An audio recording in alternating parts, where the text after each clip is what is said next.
मैं हूँ लीला। स्वागत है आपका हमारे चैनल में। आज का विषय है वर्ष 2024 में अनंत चतुर्दशी कब है। 16 सितंबर को है या फिर 17 सितंबर को। अनंत चतुर्दशी के दिन श्री हरि को प्रसन्न करने के लिए जाने पूजा विधि क्या है।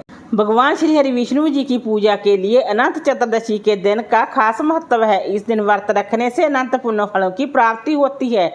वैदिक पंचांग के अनुसार हर साल भाद्रपद माह की शुक्ल पक्ष की 14वीं तिथि के दिन अनंत चतुर्थी का व्रत रखा जाता है।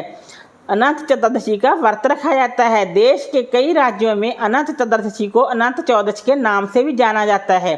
इस दिन भगवान श्री हरि विष्णु की पूजा करने के साथ साथ भगवान गणेश जी की भी मूर्ति का विसर्जन किया जाता है। चलिए जानते हैं इस बार अनंत चतुर्दशी कब है, किस दिन अनंत चतुर्दशी का व्रत रखा जाएगा। साल 2024 में अनंत चतुर्दशी का व्रत 17 सितंबर को रखा जाएगा।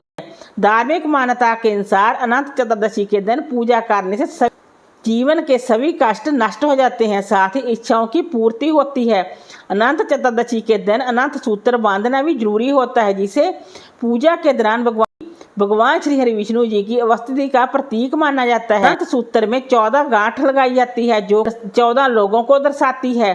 इसके अलावा अनंत चतुर्दशी पूजा किसी पवित्र नदी के समीप करना शुभ होता है।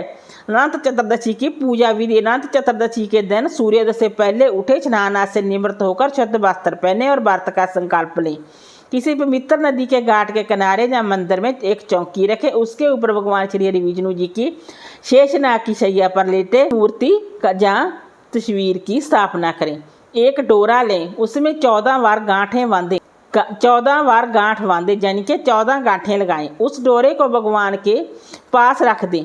इस दौरान ओम अनंताय नमः मंत्र का जाप करें। पुरुष दाहिने हाथ में और स्त्री बाएं हाथ में कलावा पहने।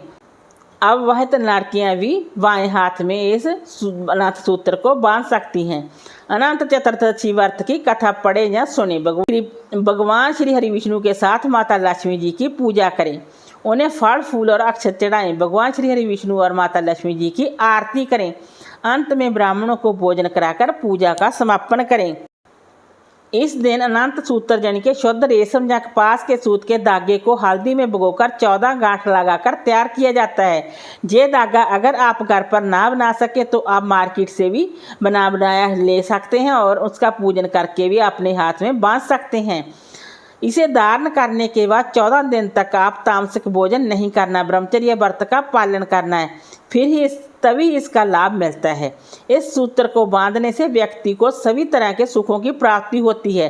यदि जीवन में सब कुछ खो चुके हो तो अनंत चतुर्दशी पर भगवान अनंत की विधिवत पूजा करके ये धागा अवश्य बांधें और नियमों का पालन करें तो फिर से सब कुछ प्राप्त हो जाएगा। मान्यता है कि धागा बांधने के बाद इस दिन व्रत रखने के साथ साथ भगवान श्री हरि विष्णु जी के मंत्रों का जाप करें, पाठ करें, कथा पढ़ें या सुने। उसकी समस्त मनोकामनाएं पूर्ण होती हैं। धन धान्य सुख संपदा और संतान आदि की कामना से ये व्रत किया जाता है। अगर आपने ये व्रत किया है तो नमक का सेवन ना करें, मीठे से व्रत करें। अगर आपने ये डोरा बांधा है तो या तो आप 14 दिनों तक रखें या फिर आप 14 घंटे तक रखें। अगर आप 14 दिनों तक नहीं रख सकते तो आप इन्हें 14 घंटे कम से कम 14 घंटे तक जरूर रखें और इन्हें खोल कर आप अपने मंदिर में रख सकते हैं। 14 दिनों बाद इसे आप जल प्रवाह भी कर सकते हैं। जल प्रवाह या तो आप बहते जल में प्रवाहित कर सकते हैं या फिर आप इन्हें घर में भूमि विसर्जन भी कर सकते हैं। इस धागे को आप इधर उधर ना डालें। इसे आप उतारने के बाद इसे जल प्रवाह कर दें। वीडियो अच्छा लगा हो तो लाइक कीजिए, शेयर कीजिए, सब्सक्राइब कीजिए। Thanks for watching this video.